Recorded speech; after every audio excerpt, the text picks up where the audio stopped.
గుంటూరు జిల్లా తాడేపల్లి సమీపంలో నిర్మిస్తున్న వైఎస్ఆర్సీపీ కార్యాలయ భవనాన్ని అధికారులు కూల్చివేశారు. తాడేపల్లి మండలం సీతానగరంలో వైఎస్ఆర్సీపీ కేంద్ర కార్యాలయం కోసం భవనాన్ని నిర్మిస్తున్నారు. అయితే నీటిపారుదల శాఖ స్థలంలో పార్టీ కార్యాలయం నిర్మాణం చేపట్టారనే కారణంతో కూల్చివేశారు. వైఎస్ఆర్సీపీ కార్యాలయం కోసం బోట్ యార్డ్గా ఉపయోగిస్తున్న స్థలాన్ని తక్కువ లీజుతో అప్పటి జగన్ సర్కార్ కేటాయించింది.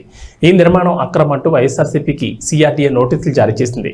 అయితే శనివారం ఉదయం అధికారులు ఆ భవనాన్ని కూల్చివేశారు. భవనం కూల్చివేతపై వైఎస్ఆర్సీపీ అధినేత వైఎస్ జగన్ కూడా ఎక్స్ వేదికగా స్పందించారు. ఆంధ్రప్రదేశ్లో రాజకీయ కక్ష సాధింపు చర్యలకు దిగిన చంద్రబాబు తన దమనకాండను మరో స్థాయికి తీసుకెళ్లారు. ఒక నియంత్రణ తాడేపల్లిలో దాదాపు పూర్తిగా వచ్చిన వైఎస్ఆర్సీపీ కేంద్ర కార్యాలయాన్ని బుల్డోజర్లతో కూల్చివేయించారు. హైకోర్టు ఆదేశాలను బేఖాతరు చేశారు. రాష్ట్రంలో చట్టం, న్యాయం పూర్తిగా కనుమరుగైపోయాయి. ఎన్నికల తర్వాత చోటు చేసుకున్న హింసాత్మక ఘటనలతో రక్తాన్ని పారిస్తున్న చంద్రబాబు ఈ ఘటన ద్వారా ఈ 5 ఏళ్ల పాటు పాలన ఏ విధంగా ఉండబోతుందని హింసాత్మక సందేశాన్ని ఇవ్వకనే ఇచ్చారు. ఈ బెదిరింపులకు, ఈ కక్ష సాధింపు చర్యలకు వైఎస్ఆర్సీపీ తలొగ్గేదే లేదు. వెన్ను చూపేది అంతకన్నా లేదు. ప్రజల తరపున, ప్రజల కోసం, ప్రజలకు తోడుగా గట్టిగా పోరాటాలు చేస్తాం. దేశంలోని ప్రజాస్వామ్యవాదులంతా చంద్రబాబు దుశ్చర్యల్ని ఖండించాలని కోరుతున్నానంటూ ట్వీట్ చేశారు.